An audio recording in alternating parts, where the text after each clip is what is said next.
Hello everybody, welcome back to another how to tutorial. Today I'm going to teach you how to transfer from Ton Space Beta to main wallet. So first things first, you want to do is open this Ton Space Beta wallet, launch the Ton Space Beta app or web version and log in using your credentials. Then after that, just locate the send option and find the send transfer option in the wallet. It's usually accessible from the dashboard or wallet screen. Number 3 is enter the main wallet address or copy the public address of your main to the wallet you're transferring to.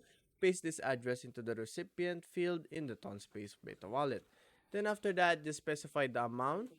Input the amount of Ton you want to transfer from your Tonspace Beta to your main wallet. Double check the amount and make sure it's within your available balance.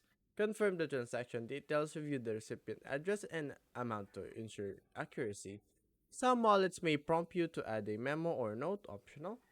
Complete the transfer, confirm the transaction, which might require you to authenticate using a password, PIN, or biometric verification like fingerprint. Wait for the confirmation, and the ton transfer should be fairly quick but can vary based on the network traffic. Check your main wallet, open your main Ton wallet, and check the balance to confirm that the transfer was successful. And yeah, guys, that's our tutorial for today. Thank you guys for watching. I'll see you guys on the next one. Bye bye.